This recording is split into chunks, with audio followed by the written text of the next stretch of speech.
going on, everybody? It's your boy Rail back with another review, man. Yo, this is Power Book 3, Raising Kanan, Season 3, Episode 8, The Reckoning. Ooh, spooky title. Ooh. I mean, what got reckoned? Like one thing this episode? Cool, I'll give it to you. Anyway, y'all know how we coming.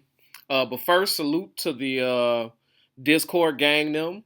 I could not link with y'all yesterday because I was getting my hair did. Getting my hair did. Yup. Your boy's B-Day is in a few weeks, February 12th. Shout out to the Aquarius out there. I couldn't be outside looking crazy. I couldn't be turning up, as they say, with my head all nappy, so that was a must. Apologies, but we will link up next week, Monday, because I've watched some stuff I'm excited to talk about. I've watched Griselda. I like to get into that a little bit. Not about to do a review. Calm down, but definitely something worth talking about next Monday. And salute to all those listening on Apple and Spotify podcasts. Guess what I did today? Guys? I uploaded every missing episode that came to YouTube that didn't make it to Spotify. Did it right before I recorded this. You got about 6 to 7 episodes to just run through. So if you was at work and you done went through all your podcasts, you're waiting on something else to drop to get you through that work day, through the AirPods, your boy just blessed you. You could just go boom, boom, boom, boom, boom. Right down the line. That should get you to lunch. I dropped enough to get you through to lunch. So salute to me for that. I'll thank myself. Don't you worry about it. And of course, you, the viewer watching on YouTube, what's happening? Welcome. We ready to get into this thing? All right, why not? Also, before we get into this thing, I don't know if you see this underneath this video right now, but there's a link to some merch that I dropped. Much more to come later. We got some House of the Dragon stuff I'm working on to drop when it's come out. There's another thing. There's some other stuff I want to review. I think the Spartacus. I got a lot of ideas for future merch this year. 2024 is supposed to be exciting. So it'd be awesome if you'd go ahead and support and just go ahead and buy an overpriced t-shirt, maybe an overpriced hoodie. It is what it is. Yeah, it's up there. But guess what? It goes to your boy. And that'll be appreciated. Much love to y'all. But now, into the episode. Y'all know how I'm about to come. You know how I'm giving it up. Let's go ahead and get through the less desirable storylines first. Let's just wash them out the way. Which, it's only 2. It's not even really 2. It's really just 1. Because we don't have to deal with the Kanan and Famous drama, at least for a while. So, the 2 buddies breaking up, like all friend groups go through it. When you got a best friend, you just get into it, then life hits you, and you like, man, I want my boy back. Oh, I want my girl back. Like, what? Like, we used to kick it. Like, why did we fall out? So, but do I care about it? No, I don't. So I guess there's Juke. Juke has the one storyline I could care less about. And I'm probably not alone in that. And it is what it is. She has to serve a purpose. And we know what her future is from watching Power. We know she becomes a police officer. I was hoping they were going to do it in a more creative fashion. Like, I don't know. Maybe it's to come when they do like a fast forward. If we get in multiple seasons, like if there are more seasons to come, like we're going to get young adult Kanan. Like when they fast forward this thing, maybe how she actually becomes a police officer might be super intriguing. But we just got to like get through this to get to the greatness. That's what I'm going to hold out hope for, right? I'm not going to kill it. I'm going to hold out some hope for it. But as it stands, this little TLC group, this SWV, this girl group nonsense. Okay, let me get this straight. First off, so she gets the lead girl role. right? Best dancer, best singer, cool. Got a chick there hating on her so much that she's willing to take bulimic girl's man, also Juke's cousin, smash him, right? Like, oh, okay. Y'all think y'all doing something? Y'all a little friendly, huh? You taking over the group? I'ma smash your cousin. I don't know what type of flex that is. Okay, my cousin got you. So, I mean, you only hurt my feelings, my friend's feelings, which I might want to catch a fade over because it's my homegirl. Like, why would you? We in the same group, a little catty girl stuff. Sure, I guess that's a little jab at the group. But Shorty decided to turn it up a notch. Came in, took her lead role. So what did she do? She hired some teenage goons. She hired some hitters with some switchblades to keep Juke from getting to audition in time and maybe losing her newfound role as the lead lady in a girl group that none of us cares about.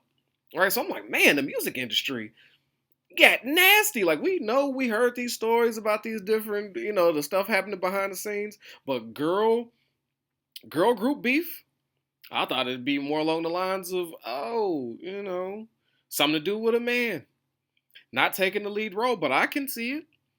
What I couldn't imagine is, because y'all know I'm dumb, right?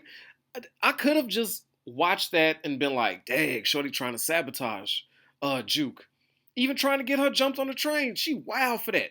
Juke got to get her get back when she get up in that audition room. That's probably how a logical person's brain operates. But for any of y'all following me, watching my work, my brain it's just not regular. Because you know what I was imagining? I was imagining the conversation old girl had in trying to get her friends to jump Juke so she could get the lead role back. I was just curious, like, how did that conversation go? Or were the girls like very professional about it? Like, did she go up to them like, look, y'all my homies, like, what if these are her real friends? Like, yo, look, this girl's taking my spot. She trying to eat off our plate. Huh? So I want you to catch her. She gets off the train at this time, right? Just be sitting there waiting on the platform for her. Work her over. Huh? Just make sure she don't get there on time. I'm getting us back. I'm bringing us back. Okay? I was like, oh, maybe she went gangster like that. But then I'm like, highly doubt it. Maybe there's another version. Maybe these girls have nothing to do with her and they're professional hitmen, hit ladies, hit teenagers. Huh? And it's like, I could see her running around, scouring the school. Like, yo, who could put some work in for me up in here? Oh, it's the terrible twins over there. The trio. Oh, yeah, they put work in. You just give them a few dollars. They'll poke up anybody you want. So I thought it was hilarious that Juke would get jumped by some chicks because she sings and dances better. But that's on brand for the girl stuff, I guess. I don't know. And with all that, what that looked like to me was, this Juke story is kind of boring. And we really don't care. How can we spice it up? Okay, let's make her friend in the group bulimic and kind of like her, but kind of like Kanan. Let's just put her all over the place. Let's add a love triangle. Nah, love triangle didn't work. Okay. Oh, let's spice it up even more. We tried love. Nobody cares about teenage love triangles. Fair enough. Bunch of adults watching this show. So, how about we do this? Let's add some action. Let's have this girl jump her. Yeah, that'll spice up Jukebox's little storyline a bit. It didn't. And we didn't even get to see her really like whoop ass like we wanted to.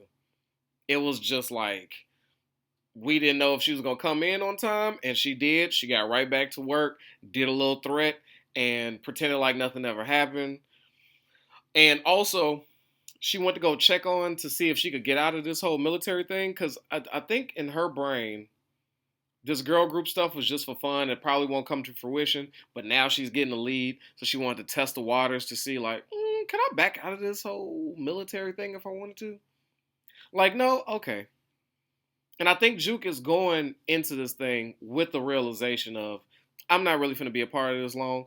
I just kind of wanted to see what life could have been, and I would imagine she's not really feeling it. She just wants to prove a point at this point. But with all that being said, I don't care. I don't care. I just don't. I just don't. But um, who else is out there? Detective Howard. Everything with my hot take is going according to plan. Huh? Detective Burke's father is did a random let me apologize for my daughter's shenanigans now that she's dead like campaign. I thought that she was finna open up old cases. I thought he was finna open up old cases, see some inconsistencies, see where his daughter was headed, got into her brain and was like, she had a point. This Detective Howard is a little shady. It's some nastiness going on. That's where I thought they was headed. Never once did I think he was looking at her charges that she was getting while she was under investigation and going, well, my daughter's dead, so let me go apologize for her. Like, in case her dying wasn't enough, huh? As, like, if her taking her own life from all her guilt of the things she did wasn't enough of a penance to the peoples of the victim's family, let me go a step forward and go apologize to the girl who my daughter allegedly was selling drugs to or getting involved with. Okay, that's a different route, but it is what it is. So he goes there and he learns more information. Learns that Detective Howard was the one who put the bug in his ear about the drugs and asked him not to say nothing. And dude was trying to hold down Marvin, which I appreciate. And he asked me not to say. Oh, no, he wasn't holding down Marvin. He was holding down Detective Howard because he was asked to do something and he did just that. And he doesn't know this dude. And apparently his daughter was a little weird. So I understand his reservation to not want to just jump out there with the info. But so Detective Howard has Burke's dad on his heels. And we know one of two ways that's going to end. He's probably going to get found out. Maybe the father does. Oh, what's a hot take? There's only like two ways it can go. He can be dumb like his daughter, confront Howard with information and threaten him like, hey, I just want to let you know your days are numbered. I'm about to take this up to your superiors. It's over with for you.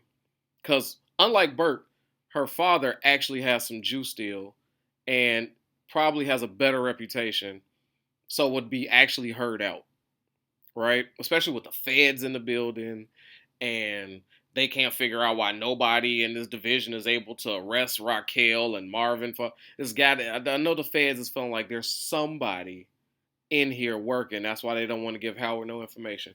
So it's already that. And then Howard is going to kill him.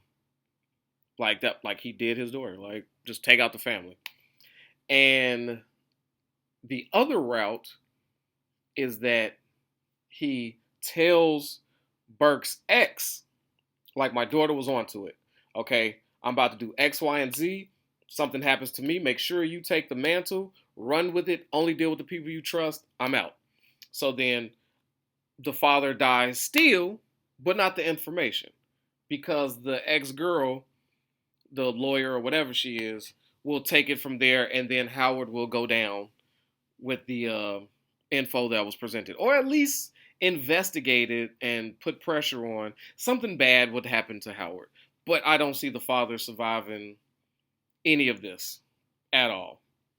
I just don't see it. But I could be wrong. I know one thing. If Detective Howard gets that promotion, it's not going to last long. Or maybe it will. Maybe sometimes dirty people just win in the end. Like, you just get the grimiest one wins. And Detective Howard is working on his own GOAT status. Grimiest of all time. So he's building the resume for that, and he might be unstoppable. I don't know, but is that really a hot take? Like, we can all smell that coming. We just don't know quite how and when and who is dead in his rise or fall. But we know somebody's dying in that circle of those three. Father, Howard, ex-girlfriend. Cool. Now, The rest of it is the pretty much the meat of the episode. They kind of got us right into it. Raquel is out here doing rock things. She's out here negotiating for more trucks, working out prices. I actually love that scene because when she's negotiating with the Asian guy about using his trucks and breaking him off a certain percent of money, you have the dude's like brother over there wilding out, breaking all cardinal rules. Any negotiation tactic when you're talking business, and I mean it doesn't matter the business. When the first offer comes, you know that that's not the one and only offer. Almost 9.8 out of 10. So you know you could probably squeeze for some more, or do something like that. And the number one thing you don't do is sound excited about the first offer. Soon as Rock was like, look, I'm going to just be using this little space. You don't get your hands dirty. All the stuff is on me. I'll break you off 15, 20%, you know what I'm saying? And we both continue business. You make a lot more money. I make some money and we good. Right? While she's busting that down, what you don't do is what Buddy did in the corner. Like, yes, this is the break we needed. Come on, put the money, deal, shake hands. Shake hands right now. Where you going? Don't you run away with that deal. I'm excited. Because that's a sign of weakness. That's a sign that you need her more than she needs you. And in a negotiation, you're trying to make it equitable. Look, I mean something. You mean something. Make it fair. Let's make it where both of us are happy. That's the main level in negotiation. And you got Buddy on the other end like, oh my God. Hey, he doesn't speak for us. He does drugs. Like, you're not dealing with him. And then he started talking about how he was going to tell on his mom. Like, crazy stuff. It was an embarrassing negotiation. I probably would have... you had to whoop his ass. For real. You would have to big bro him. Now, in that little thing, what I saw was... Because Rock is like, okay. The first thing I noticed was Rock was like, yeah, I'm going to probably end up dealing with the brother. Because why? There was little clues in there to let you know my next hot take is about to happen. When that dude got up and screamed, I own 50% of this. Right? That was clue one. I'm about to give you a hot take. But he owns 50%. Erase the part about his mom. And then him leaving with that anger. Rock looking at him, side eye, being very comfortable. Because he has now put her in a power position. She's like, yeah, there's discourse. We got one that they both own this business equally. So the guy in front of me does not make all the final decisions. He can't. He cannot. He's only half owner. So when he says, look, I need more or no deal, she is more than comfortable getting up saying, okay, no deal. Because what I'm going to do is your drug addicted brother who loved the deal, who owns 50% of this company, I got a feeling that he might be owning 100% of this company real soon. And I think I'd like to deal with him a lot better. You're a shrewd businessman. I don't have time. I'm bored with shrewd businessmen. Over it. Somebody I can manipulate and control, maybe slide a few drugs to here and there that I ain't got to worry about, much rather deal with.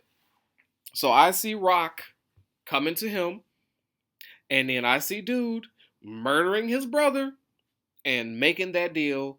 Now she has all the Chinese food delivery trucks moving work all through South Jamaica, Queens of New York, and getting right where she needs to be. Not much of a hot take. They left those as little breadcrumbs. So I 100% see that happening. But what I find funny is, as she is doing all these power moves, making all these promises to these men to get all this stuff done, the biggest problem she runs into is a huge one. Two things. A, she got Lulu crashing out, drunk, screaming about crimes he's committed in front of her house in a very upscale neighborhood where they probably don't even want Rock.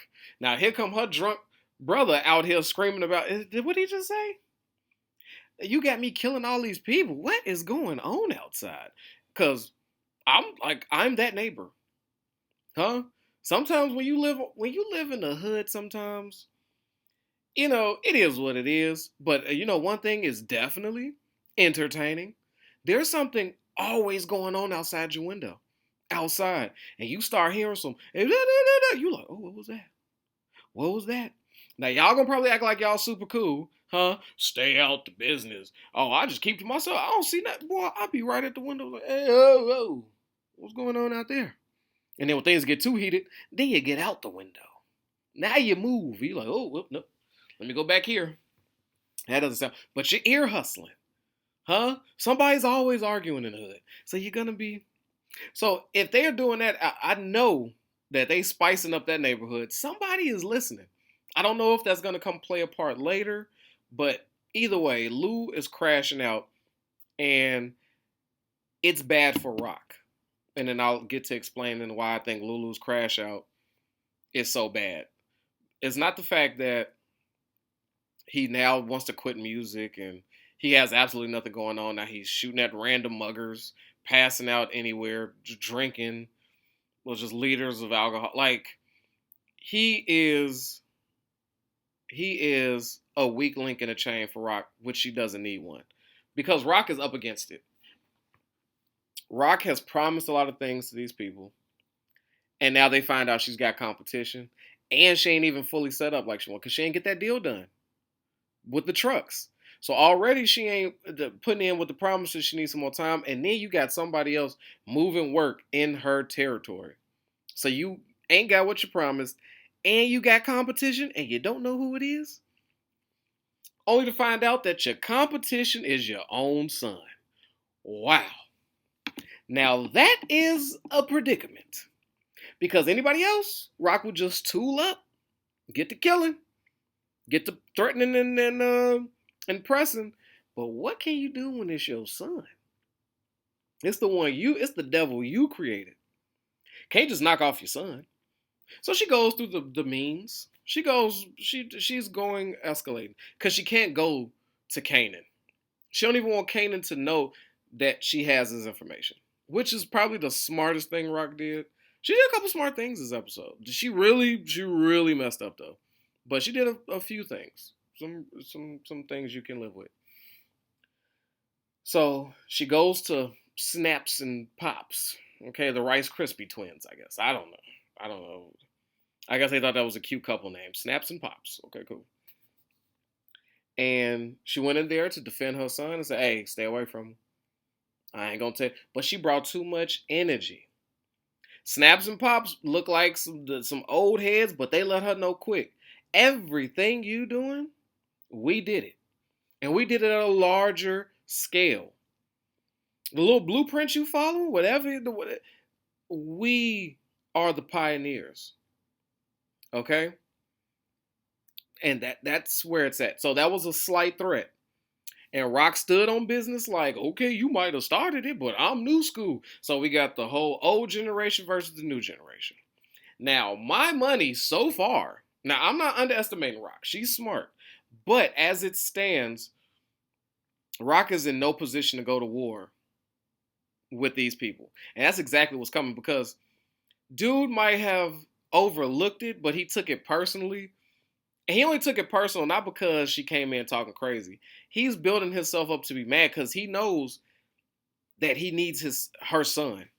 And he can't stay away. He knew that if she wasn't down with it, that this would eventually happen. I'm going to have to beef with your mama. What side you going to be on? So he's cutting that line in the sand. He knew it was coming. Right? So set up a war. But what I don't like is, like right now, if I had to make a bet, I'm going to have to bet on Snaps and Pops, on the Rice Krispies. I'm going to have to bet on them. They got Ronnie. They got the Enforcer on their side. And I love Marvin. He's the only muscle she's got right now because where's her operation? The buildings ain't been up. She ain't been supplying nobody no money. I don't see her army. She had a squad. If she wasn't killing them off herself, who's her hitters? Her number one hitter is drunk and retired from killing and took up a new profession in drinking. Marvin took over that mantle, doing a great job. But him versus Ronnie, I don't know.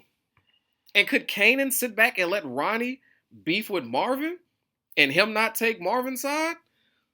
I doubt it. So that's like the one good thing she's got going on. Because other than that, Snaps and Pops got the army, they got the serial killer, they got they already got the structure, and they got her son. So they have a lot of things going for them.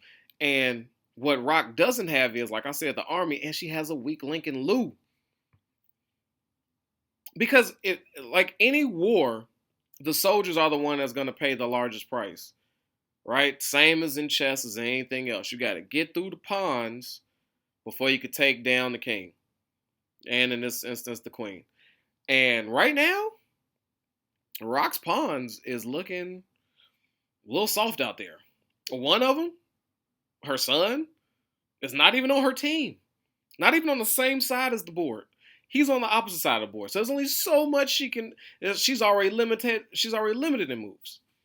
Then you got Marvin, who would be her queen in the instance. He could move anywhere. He could do this. He could do the shooting. They also got a psychopath queen and Ronnie, who's going to move that board. But they don't have any visible weak links. She does. Lou will get taken out in this war. They'll either get him for ransom because her army is her family, and she's only got one of them. Only got one of them. Because what do we think is going to happen if they were to grab Lou? He's already drunk somewhere. He's easy pickings. And what Lou gonna say? I ain't got nothing to do with Rock and her business. I ain't. Yeah, but you're her brother. So you're now a victim. So come with us. Meet these demands. Something's bad gonna happen to your brother. Put her in a position to either come down from the fight, make a deal, or say, which I think Rock is gonna say, kill him.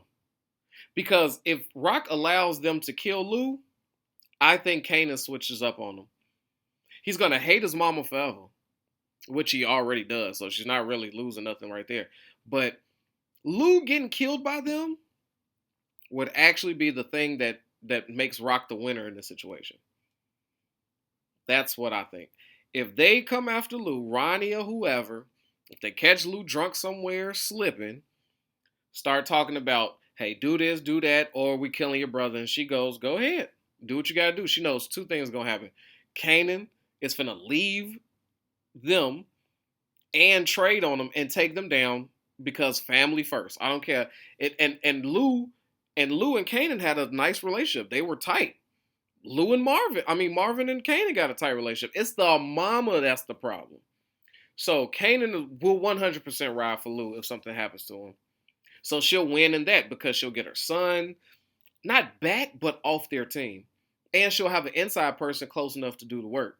Now, what does she lose? A brother, which would be bad for most, but this one happens to be drunk all the time and snitching on theyself. Now, while she's a cold-hearted, terrible mom and just a narcissist and just the worst, maybe killing your own brother is probably even above her. But if somebody else does it, and we just kind of not do nothing about it, right? Like, for instance, all the 9/11 conspiracies, right? There was one that made the most sense, right? There were threats. They knew that planes were crashing into the buildings. And America knew. And it's like, hey, we could believe it, take some precaution, huh? Or if it does happen and we let it happen, kind of gives us an excuse to go over there and get what we really need. Because right now we ain't got no reason to start a war. But if they do that dumb, if they are that dumb, they would open the door for us to go ahead and do what we wanted to do anyway. So some of those, how many eggs am I willing to break to make this omelet? And I think Rock is 100% capable of letting Lou's egg get split and scrambled to make her omelet. That's what I'm thinking. And then she also gets Kanan back. So for the price of one drunk Lou, you'll get Kanan. You'll get Snaps and Pops up out of here. And then you could continue doing your business with no competition. And that's like my ultimate hot take. Like that's the only thing I see happening. That's the only thing that would make sense. Because like I said, one of the brothers have to die, Marvin and Lou. And Lou looked like he's shaping himself up to die because it wouldn't matter. If Lou died this episode, like, I don't know. He got drunk, walked down to the street, hit with a BMW, right? Somebody's playing Famous's snitch music and hits him with a car. Or he's got the cassette player in, he's not paying attention. He's listening to that bum ass Famous track for the 30th time in his Walkman, and he gets hit. Boom, he's gone. What would his death affect in these storylines? Maybe Juke's music career. She's sad. She's going to the army anyway, so who cares? Kanan is gonna be like, "Damn, Lou, you was drunk. Well, time to go keep selling this heroin." Is Marvin gonna be like, "Oh, Lou, I'm still gonna sell these drugs and work with my sister"? He has no kids he's leaving behind.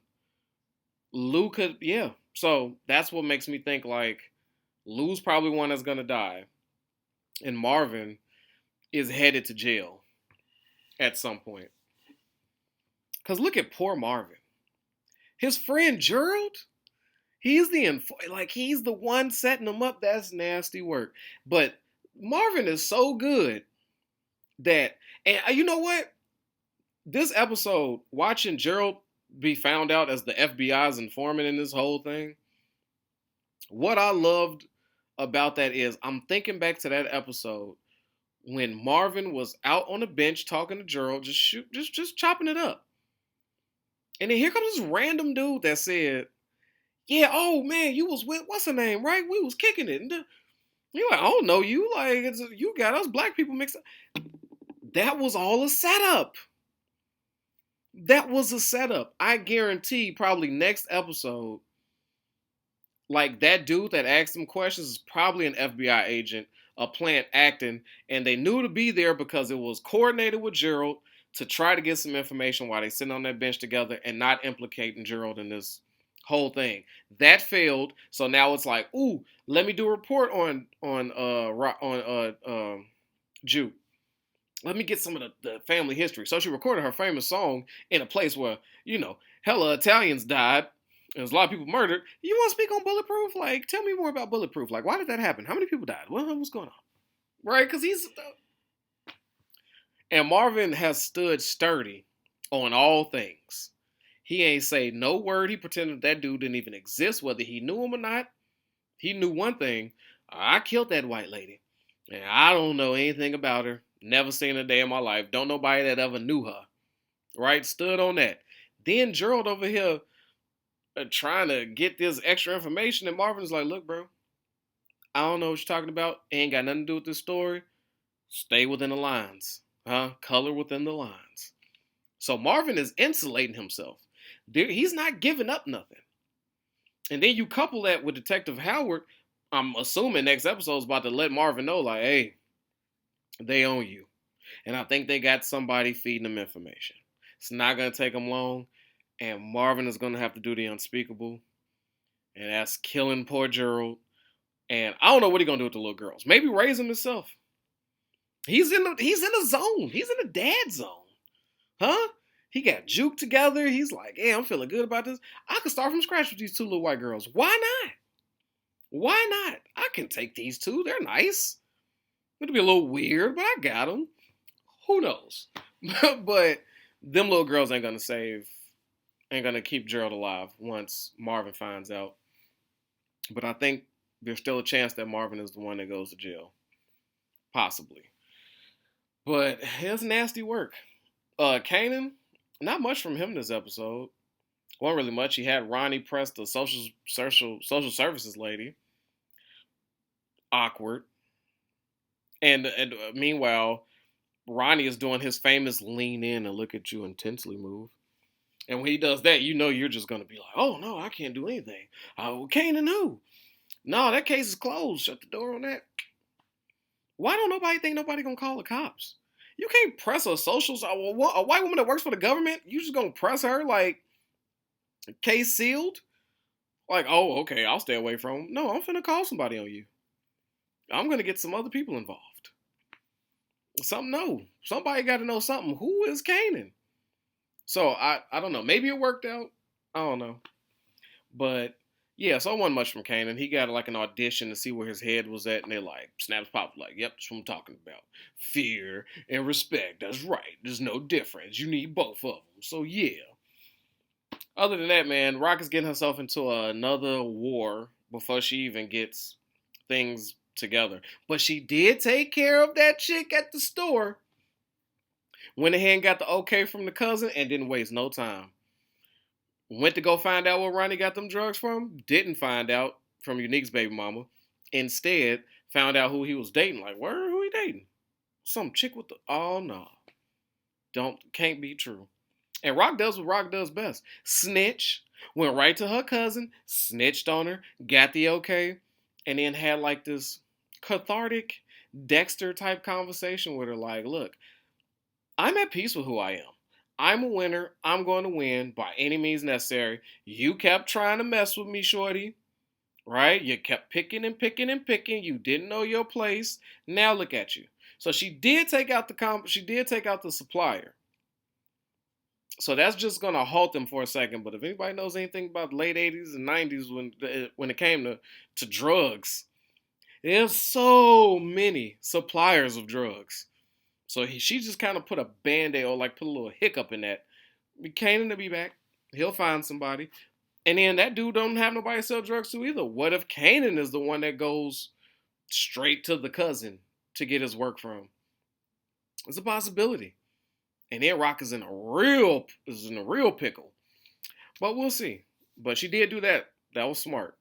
Got Liliana right up out of here. Is that her name? I might just gave her that name. That probably ain't her name. I was doing good up until that moment right there. But anyway, man, that's all I got for this episode. Protect your health, yourself, your wealth, man. Your boy Rail is out of here. Peace. Yo, I know I don't need no introduction, but y'all know who it is, man. It's your boy Hollywood Rail. And I appreciate you for sliding through and watching these videos. But you know what I need from you? All right, if you ain't already, I need you to like this and subscribe this, man. We at 1,000 trying to get to 2, all right? Push it for your boy. Get them algorithms up. So when it come to that subscribe button,